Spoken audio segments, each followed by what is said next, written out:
엘림 전원교회 성도 여러분, 2022년 1월 16일 주일 아침입니다. 코로나 확진으로 인해서 예배당에서 함께 모이지 못하고 각 가정에서 영상을 통해 예배드리게 됨을 안타깝게 생각합니다. 사람의 영혼을 살리고 하나님 나라의 영광을 위해서 우리가 잠시 길게 호흡을 한다는 차원에서 대면 예배가 아닌 각 가정에서 비대면 예배로 드리오니 더욱더 신령과 진정을 마음의 전심을 다하여서 하나님께 예배하시기를 간곡히 부탁드립니다. 아울러 코로나 확진이 목포 무안 지역에 갈수록 계속되고 있습니다. 항상 건강에 조심하시고 방역에 최선을 다하시기를 바랍니다. 다 같이 기도하겠습니다. 사랑의 하나님 아버지, 비록 가정예배로 각 가정에서 영상을 통해 예배드립니다. 그러나 동일하신 성령님께서 우리 모두를 하나로 묶어주시고 성령님의 은혜 안에 하나 되게 하여 주시옵소서. 말씀을 통해서 아버지 하나님의 뜻을 깨닫고 더욱더 변화되기를 원합니다. 함께 모여서 찬양하는 기쁨을 나누는 그날이 속히 오도록 이 코로나를 아버지 하나님께서 조속히 물리쳐 주시옵소서. 함께해 줄 줄 믿사오며 예수 그리스도의 이름으로 기도하옵나이다. 아멘. 오늘 우리가 함께 나눌 하나님의 말씀은 사사기 6장 1절로 6절의 말씀입니다. 큰 용사 작은 도전이라는 제목으로 함께 은혜 나누겠습니다. 사사기 6장 1절로 6절을 한 절씩 다 함께 읽겠습니다. 이스라엘 자손이 또 여호와의 목전에 악을 행하였으므로 여호와께서 7년 동안 그들을 미디안인의 손에 넘겨주시니 미디안의 손이 이스라엘을 이긴지라. 이스라엘 자손이 미디안으로 말미암아 산에서 웅덩이와 굴과 산성을 자기들을 위하여 만들었으며 이스라엘이 파종할 때면 미디안과 아말렉 사람들과 동방 사람들이 치러 올라와서 진을 치고 가사에 이르도록 토지 소산을 멸하여 이스라엘 가운데 먹을 것을 남겨두지 아니하며 양과 소나 나귀도 남기지 아니하니 이는 그들의 짐승과 장막을 가지고 올라와 메뚜기 떼같이 많이 들어오니 그 사람과 낙타가 무수함이라. 그들이 그 땅에 들어와 멸하려 하니 이스라엘이 미디안으로 말미암아 궁핍함이 심한지라. 이에 이스라엘 자손이 여호와께 부르짖었더라. 아멘. 이스라엘은 여선지자 드보라가 죽은 후 또다시 바알과 아세라 우상을 숭배하며 하나님의 목전에서 악을 행했습니다. 사사기에서 이스라엘이 항상 타락할 때마다 하나님의 목전에서 악을 행했다고 반복되어 나옵니다. 이스라엘은 하나님의 눈앞에서 악을 행했던 것입니다. 하나님께서는 한 번도 이스라엘을 외면하지 않으시고 언제나 이스라엘만 바라봤다는 뜻이 됩니다. 이렇게 하나님의 목전에서 또다시 하나님을 배신하고 악을 행한 이스라엘들은 이제 미디안 사람들, 동방의 아라비아 사람들에 의해서 핍박을 받게 되었습니다. 이들은 엄청난 수의 낙타 부대를 구성하여 탁월한 기동력으로 이스라엘 전역에서 노략질을 감행했음을 알 수 있습니다. 이들은 이스라엘을 점령하여 주둔하는 것이 아니라 파종할 때쯤이면 침략을 했습니다. 일반적인 침략자들은 식민지 사람들을 착취하되 어느 정도는 살게는 해주어서 지속적인 착취를 가능하고자 합니다. 그런데 미디안 사람들은 이스라엘 사람들이 파종을 하여 새싹이 올라올 때쯤 되면 그 새싹들마저 낙타의 먹이로 삼고 이스라엘의 모든 식량과 가축들을 싹쓸이 해가는 지독한 독종들이었습니다. 이렇게 미디안 사람들은 내일을 생각하지 않는 자들이었기에 이들에게 당하면 그 당하는 사람들에게도 내일이 없어지는 셈이 됩니다. 마귀사단은 우리를 그들의 지배하에 두는데 결코 만족하거나 멈추지 않습니다. 마귀사탄의 궁극적인 목적은 우리를 영원히 죽이고 멸하려는 데 있습니다. 이 점에서 미디안 사람들은 마귀사탄의 속성을 여실히 잘 보여주고 있습니다. 그래서 이스라엘 사람들은 산으로 도망하여 웅덩이와 굴을 파서 숨는 말로 다 못하는 불평과 고통을 겪어야 했습니다. 이스라엘 사람들이 어쩌다가 이렇게 고통을 받게 되었는가? 바로 하나님의 눈앞에서 악을 행하였기에 그랬던 것이죠. 하나님께서는 한 선지자를 통해서 이와 같이 말씀해 주셨습니다. 7절로 10절을 한 절씩 다 같이 읽겠습니다. 이스라엘 자손이 미디안으로 말미암아 여호와께 부르짖음으로 여호와께서 이스라엘 자손에게 한 선지자를 보내시니 그가 그들에게 이르되 여호와께서 이같이 말씀하시기를 이스라엘의 하나님 내가 너희를 애굽에서 인도하여 내며 너희를 그 종 되었던 집에서 나오게 하여 애굽 사람들의 손과 너희를 학대하는 모든 자의 손에서 너희를 건져내고 그들을 너희 앞에서 쫓아내고 그 땅을 너희에게 주었으며 내가 또 너희에게 이르기를 나는 너희의 하나님 여호와니 너희가 거주하는 아모리 사람의 땅의 신들을 두려워하지 말라 하였으나 너희가 내 목소리를 듣지 아니하였느니라 하셨다 하니라. 아멘. 이스라엘 사람들이 숭배했던 아모리 사람들의 땅의 신들은 바로 바알과 아세라 신상입니다. 바알은 돈을 상징하고요. 아세라 신상은 쾌락을 상징합니다. 돈과 쾌락. 이들의 주장은 그럴듯하고 또 이들의 유혹은 달콤하기까지 합니다. 돈이 있어야 잘 살 수 있고 돈이 많을수록 누릴 수 있는 쾌락도 더 많아질 테니까요. 그러나 하나님을 섬기는 삶은 이에 비해 지루하기 짝이 없습니다. 먼저 하나님을 섬기는 삶은 어떤 특징이 있냐면 먼저 매일매일 땀 흘려 일하고 그 대가로 만족해야 하는 삶입니다. 그리고 그렇게 번 돈을 또 온전히 자신만 위해서 쓰는 게 아니라 자신의 가족, 그리고 어려운 이웃, 그리고 교회를 위해서 써야 합니다. 그러다 보니 자신의 쾌락을 완전히 충족시키기에는 항상 돈이 부족합니다. 그래도 참된 행복은 쾌락에서 오는 것이 아니라 가족과 이웃을 사랑하고 돕는 데서 부족한 데서 오는 것임을 발견하며 인생의 진정한 쾌락을 누릴 수 있는 것입니다. 이러한 것이 하나님의 삶인데 이렇게 하나님을 섬기는 삶이 솔직히 너무나 불편한 겁니다. 그래서 사람들은 이기적인 쾌락에 몰두하다가 가족도 이웃도 버린 채 쾌락의 노예가 되어버립니다. 두 번째, 하나님을 섬기는 삶은 불안합니다. 평생 일하지 않아도 편하게 먹고 살 수 있는 자산이 있으면 얼마나 좋겠습니까만 그렇지 않으니 항상 불안합니다. 그래서 더욱 하나님만 의지해야 합니다. 그러나 불안정한 현 상황과 미래에 대한 어두운 전망은 하나님을 의지하는 것을 더욱 어렵게 합니다. 나이가 먹을수록 자신의 몸이 약해질수록 하나님 한 분만 의지하는 것이 과연 맞는 것인가 의구심이 듭니다. 옆에 믿음 없는 자, 믿음이 약한 자들의 연약한 원망과 신음소리를 들을 때마다 우리의 믿음은 깎아먹히고 마는 겁니다. 그럴 때마다 우리는 하나님의 말씀을 보며 기도를 통해 폭풍 속의 안식이라는 참다운 평안을 발견해야 합니다. 그런데 이것이 너무나 불안한 겁니다. 그래서 아무런 걱정 없이 살 수 있는 큰 돈, 대박을 꿈꾸며 매일매일 순간순간 돈만 쫓고 있는 삶이 바로 바알을 숭배하는 삶입니다. 바알과 아세라 신상을 숭배하는 이러한 이스라엘의 모습은 바로 오늘날 돈과 쾌락을 추구하는 하나님을 완전히 잊어버린 우리 세대의 모습과 조금도 다를 바 없는 겁니다. 돈과 쾌락을 이렇게 추구한다면 추구한 만큼 돈과 쾌락이 가득하면 참 좋겠습니다만은 인생은 그렇지가 않은 거예요. 이스라엘도 돈과 쾌락을 추구하였지만 그 결과는 피 한 방울도 남김없이 빨아먹는 기생충 같은 미디안 사람들의 침략이었습니다.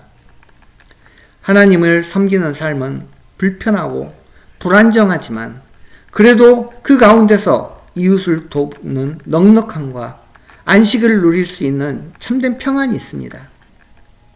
그러나 돈과 쾌락을 추구하는 삶은 극소수 성공은 너무나 적은 숫자가 성공을 하고 대부분의 실패자들은 나 하나 제대로 책임 못 지는 피폐함 가운데 패자로, 인생의 패배자로 내몰리게 되는 겁니다. 11절 보면 이렇게 돈과 쾌락을 추구하였지만 실패한 사람의 전형적인 모습이 나옵니다. 11절 다 같이 읽습니다. 여호와의 사자가 아비에셀 사람 요아스에게 속한 오브라에게 이르러 상수리 나무 아래에 앉으니라. 마침 요아스의 아들 기드온이 미디안 사람에게 알리지 아니하려 하여 밀을 포도주 틀에서 타작하더니. 아멘. 이제 기드온이 등장합니다. 이 기드온은 미디안 사람들에게 들키지 않도록 밀을 포도주 틀에 타작하였다고 했습니다. 밀은 포도주 틀이 아니라 밀틀에 타작해야 됩니다. 정확한 용어로는 말이나 소가 돌리는 방아에서 밀을 빻아야 하는 겁니다. 제대로 된 방아라면 1시간에 한 가마니씩 할 수 있는 것을 조그만 포도주 틀에서는 한 주먹도 쉽게 할 수가 없습니다. 돈을 쫓고 쾌락을 숭배하던 사람들이 돈이 많아야 되는데 오히려 더 쪼들립니다. 돈을 내가 번다는 생각을 우리는 내려놓아야 합니다. 돈은 내가 일한 만큼 벌리는 게 아닙니다. 실은 우리가 일하는 것보다 훨씬 더 후하게 내려주시는 하나님의 은혜가 있기 때문에 우리는 노동을 할 수 있고 그의 대가로 먹고 살 수 있는 것입니다. 수고한 농부의 땀은 소중합니다. 그러나 그가 흘린 땀보다 훨씬 더 많은 하나님의 은혜가 있기에 소출이 발생할 수 있던 겁니다. 그러므로 우리는 멈출 때 멈추어야 더 많은 수확과 더 많은 결과를 바라볼 수 있는데 멈추질 않습니다. 하나님의 은혜 없이 자신의 힘으로만 끝까지 달려보지만 쉬지 않고 일해보지만 생각하지도 못한 부분에서 손해를 입고 타격을 입게 되어 그 일한 모든 것이 그 공이 허사로 돌아가는 것이 매일 일반입니다. 성도 여러분, 밀은 포도주 틀이 아닌 방아로 타작을 해야 합니다. 우리의 삶도 마찬가지입니다. 포도주 틀은 내 힘을 뜻하고 방아는 하나님의 은혜를 뜻합니다. 죽어라 땀 흘리고 쉬지 않고 포도주에서 밀을 타작하는 그러한 어이없는 삶, 미련한 삶을 내려놓아야 합니다. 하나님의 은혜의 방앗간에서 중간중간 쉬면서 일하면서 쉬면서 하나님과 대화하는 자연스러운 삶을 살아야 합니다. 우리는 우리가 하나님의 은혜 아래 여유있게 살지 못하고 포도주 틀과 날마다 씨름하며 쫓기며 살아가는 그 이유를 우리는 알아봐야 합니다. 왜 우리는 하나님 안에서 여유를 누리지 못하고 하나님의 은혜의 방앗간에서 쉬엄쉬엄 일하지 못하고 매일매일 쫓기듯 포도주 틀과 싸움하며 비생산적인 삶에 시간을 쫓기고 인생을 낭비해야 합니까? 먼저 오늘 본문은 우리가 우리 자신을 초라하게 여긴다고 지적합니다. 14절과 15절 읽겠습니다. 14절 15절 여호와께서 그를 향하여 이르시되 너는 가서 너의 힘으로 이스라엘을 미디안의 손에서 구원하라. 내가 너를 보낸 것이 아니냐 하시니라. 그러나 기드온이 그에게 대답하되 오 주여 내가 무엇으로 이스라엘을 구원하리이까? 보소서 나의 집은 므낫세 중에서 극히 약하고 나는 내 아버지 집에서 가장 작은 자니이다 하니. 아멘. 포도주 틀에서 밀을 빻던 기드온이 이렇게 초라하고 한심한 기드온이 자기를 가장 작은 자라고 여기는 것도 당연합니다. 자기의 처지를 보면은 참 내가 사는 모습이 이렇구나 한숨이 나오겠죠. 요즘 우리가 사는 모습도 기드온 걱정을 할 처지가 못 됩니다. 코로나 바이러스의 무차별적인 공격에 숨어서 이것도 저것도 못하는 무기력한 모습들, 바로 이게 우리의 현 상황입니다. 그러나 하나님의 생각은 다릅니다. 12절 읽겠습니다. 12절 여호와의 사자가 기드온에게 나타나 이르되 큰 용사여 여호와께서 너와 함께 계시도다 하매 아멘. 사람들 보기에는 아니 내 자신을 내가 봐도 너무나 초라한 포도주 틀에 밀을 까부수는 참 초라한 모습의 나이지만 하나님께서는 우리를 큰 용사로 불러주십니다. 아멘. 지구상의 모든 인류가 나를 작은 자라고 할지라도 하나님 한 분께서 나를 큰 용사로 불러주신다면 나는 큰 용사인 것입니다. 지금의 내가 포도주 틀에서 밀을 빻든 어쨌든 지금의 현재의 내 모습이 얼마나 초라해 보이든지 그것은 말할 필요가 없습니다. 오직 하나님께서 나를 무엇이라고 불러주시느냐, 큰 용사라고 불러주신다는 그 사실만이 유일하게 존재하며 중요한 사실인 겁니다. 두 번째, 우리는 하나님의 음성에 응답을 하는 작은 도전이라도 시도를 해야 합니다. 25절, 27절을 읽겠습니다. 25절 그날 밤에 여호와께서 기드온에게 이르시되 내 아버지에게 있는 수소 곧 7년 된 둘째 수소를 끌어오고 내 아버지에게 있는 바알의 제단을 헐며 그 곁에 아세라상을 찍고 또 이 산성 꼭대기에 내 하나님 여호와를 위하여 규례대로 한 제단을 쌓고 그 둘째 수소를 잡아 내가 찍은 아세라 나무로 번제를 드릴지니라 하시니라. 이에 기드온이 종 10사람을 데리고 여호와께서 그에게 말씀하신 대로 행하되 그의 아버지의 가문과 그 성읍 사람들을 두려워하므로 이 일을 감히 낮에 행하지 못하고 밤에 행하니라. 아멘. 기드온의 아버지는 바알과 아세라 우상을 숭배하는 책임 관리자였던 것입니다. 그런 그가 아버지와 성읍 사람들을 두려워하는 것 당연합니다. 바알과 아세라 제단을 찍으라는 하나님의 명령이 하필이면 이러한 우상 숭배 관리자의 아들인 기드온에게 내려졌다는 것은 참으로 우연이 아닙니다. 우리의 인생에서 하나님께서 우리에게 주신 명령을 그저 허무한 말이 아닌 행동으로 옮기는 것, 참으로 기드온이 겪었던 어려움만큼이나 참으로 어려운 것입니다. 하나님께서는 내게 나의 양심을 통해 성령님을 통해 왜 이런 명령을 내리시는가? 왜 꼭 이때인가? 그리고 왜 꼭 나인가? 왜 하필이면 제일 가난한 나를? 왜 하필이면 불신자 집안에서 태어난 나를?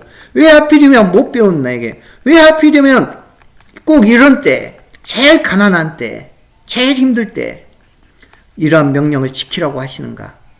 하나님께 나는 하나님의 명령을 지킬 수 없어요라고 대답할 수 있는 변명거리가 너무 많고 너무나 많습니다. 그래도 기드온은 행했습니다. 낮이 아니라 밤에 몰래 했습니다. 물론 낮에 행했더라면 더 좋았을 것입니다. 그래도 밤에라도 했으니 나무랄 것이 없습니다. 우리 모두 기드온처럼 다 두렵습니다. 하나님의 명령을 지키는 것 누구에게나 두렵습니다. 누구에나 어려운 일입니다. 그러나 낮이 안 되면 밤에라도 행해야 합니다. 완벽하지 않아도 됩니다. 작은 도전이라도 행해야 됩니다. 누가 뭐래도 우리는 하나님께서 불러주시는 큰 용사들입니다. 아직 내가 큰 용사, 내 자신이 큰 용사라는 생각에 확신이 들지 않더라도 하나님께서 불러주셨기에 우리는 큰 용사들입니다.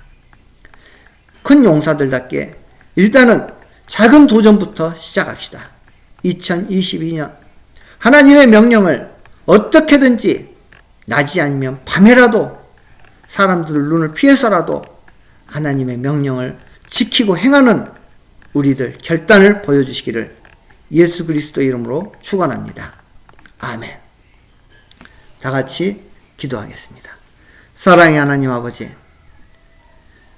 자기 자신을 지극히 작은 자로 여겼던 기드온에게 찾아가셔서 큰 용사로 불러주시고 하나님의 명령을 행하게 하셨던 그 은혜를 우리는 오늘 본문을 통해서 우리 모두에게 임하게 하여 주시옵소서. 300만 미디안 군사를 물리친 기드온의 믿음으로 우리의 인생의 모든 난관들을, 어려운 한날들을 이기게 하시고 하나님께 영광을 돌리게 하여 주시옵소서. 아버지 하나님만을 바라보는 삶이 되게 하여 주시고 바알과 아세라를 쫓아 돈과 쾌락을 쫓아 하나님을 저버리는 하나님 눈앞에서 악을 행하는 저희들 되지 않도록 붙들어 주시옵소서. 오직 아버지 하나님을 쫓으며 아버지 하나님의 명령을 따라 아버지 하나님의 뜻을 따라 가족과 이웃을 사랑하고 아버지 하나님을 더욱더 목숨을 다해 사랑하는 저희들 되게 하여 주시옵소서. 예수 그리스도 이름으로 기도하옵나이다. 아멘. 축도로 예배 마치겠습니다.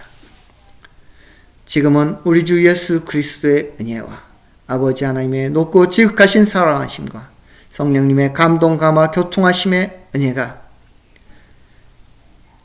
아버지 하나님께서 큰 용사라고 불러주신 그 음성을 듣고 그 음성을 믿고 아버지 하나님의 양심을 통한 성령님을 통한 우리에게 주어진 명령을 아무리 어렵더라도 어떻게 해서라든지 작은 부분에서라도 실행에 옮겨가는 그러한 용기를 우리에게 더하여 주시기를, 그러한 용기를 가지고 아버지 하나님 앞에 새로운 도전을 결심하는 성도들 우리 모두들에게 영원토록 함께 하시기를 간절히 축원하옵나이다. 아멘.